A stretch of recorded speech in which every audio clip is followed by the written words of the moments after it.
Assalamu alaikum class 10th. This is our lecture 20 and we are doing our book exercise page 34 adjective phrase.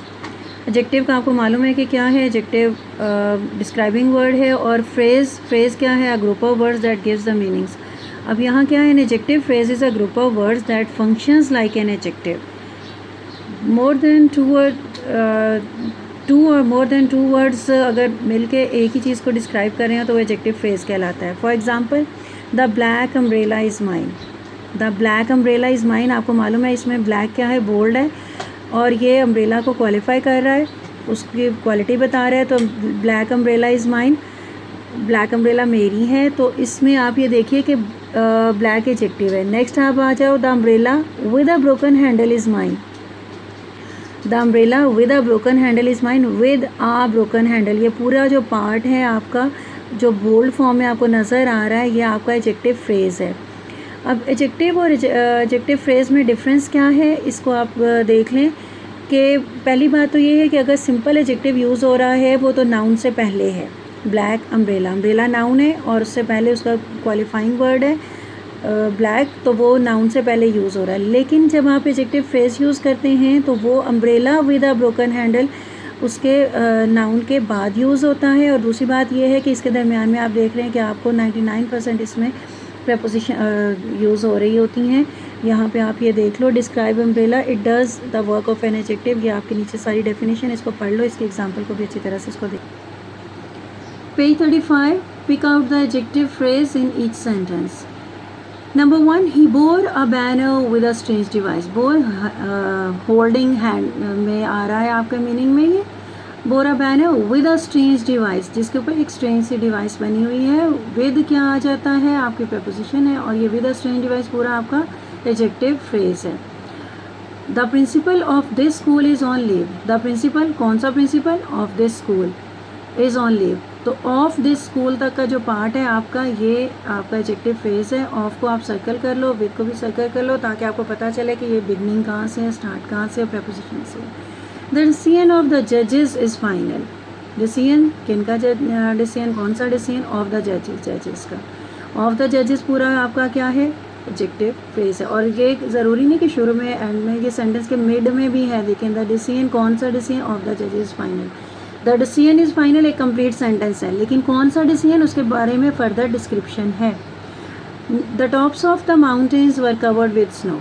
The tops, which one, of the mountains, mountains की, वर covered with snow. और sentence आपका वैसे भी complete, the tops were covered with snow, लेकिन tops के बारे में further detail है ऑफ द माउंटेन्स, और ये एडजेक्टिव फ्रेज है. The runner in the rear did not qualify. The runner did not qualify, कौन सा रनर, पीछे रह जाने वाला, इन द रियर. और ये आपका इन द रियर क्या है, एडजेक्टिव फ्रेज है. इन आपको सर्कल कर लेंगे और ये आपका एडजेक्टिव फ्रेज है. Next part is future indefinite tense. Future indefinite tense आप पहले पढ़ चुके हुए हो कि क्या होता है, कोई भी फ्यूचर इवेंट को डिस्क्राइब कर रहा होता है. लेकिन आप ये देखें कि फ्यूचर इवेंट का हमने वर्ब करेक्शन में भी पढ़ा था कि हम विल और शैल भी यूज़ करते हैं फ्यूचर के लिए, और आई एम गोइंग टू भी यूज़ करते हैं. बी गोइंग टू, बी का मतलब होता है इज़, एम, आर में से जो भी फॉर्म यूज़ होनी हो उसके अकॉर्डिंग यूज़ करें. बी फॉर्म का मतलब ही ये है कि इज़, एम, आर में से जो सूटेबल है अकॉर्डिंग टू द सेंटेंस उसको यूज़ करें. Number 1, we don't have any bread. हमारे पास ब्रेड नहीं है. अब आंसर में बी में देखें, आई नो, मुझे मालूम है. I am going to get some from the shop.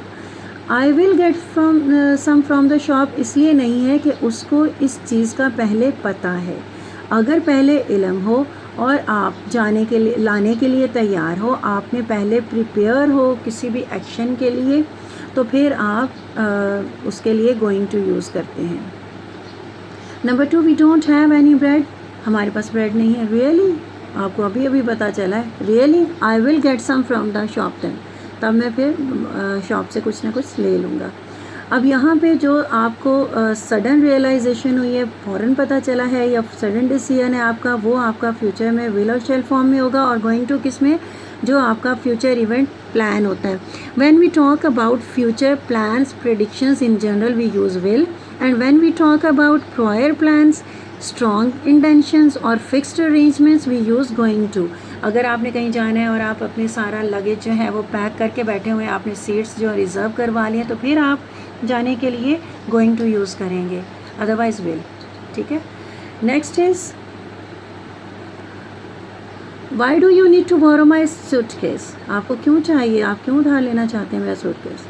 तो आंसर में I am going to visit my mother in Multan next month. Next month जाने के लिए अगर आपने सूटकेस किसी से लिया तो obviously you have plan to go, तो फिर आप गोइंग टू यूज़ करोगे। आई एम रियली कोल्ड, जब वाकई ठंड लगी। Suddenly feeling not the plan, एक अचानक ठंड लगी है तो कोई इसकी प्लानिंग तो नहीं हुई है, तो इसलिए आप क्या यूज़ करोगे, I will turn the heater on. ठीक है। Are you going to Jamshed wedding tonight. क्या आप जमशेद की शादी में आज जा रहे हैं। Yes. Are you going to, क्या आप भी जा रहे हैं। I will give you a lift, अगर आप जा रहे हैं तो मैं आपको लिफ्ट दे दूँगा। यानी ये तो अचानक मुलाकात हुई, आप लोगों की कोई पहले प्रायर मीटिंग सेट तो नहीं है। आर यू बिज़ी टुडे, क्या आज आप मसरूफ़ हैं। Would you like to have coffee, क्या आप कॉफ़ी पसंद करेंगे। Sorry, I am going to go to the library, I have been planning to study all day.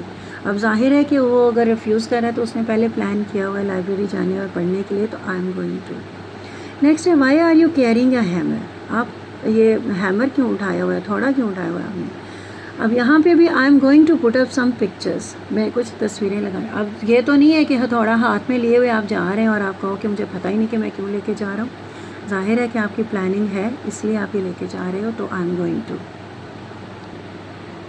This is our lecture 20 and we will do paragraph 20, paragraph 36। Chaudhary Aslam का दोस्त बड़ी मुद्दत के बाद मिलने के लिए आया। ये पैराग्राफ है आपका आज के लिए।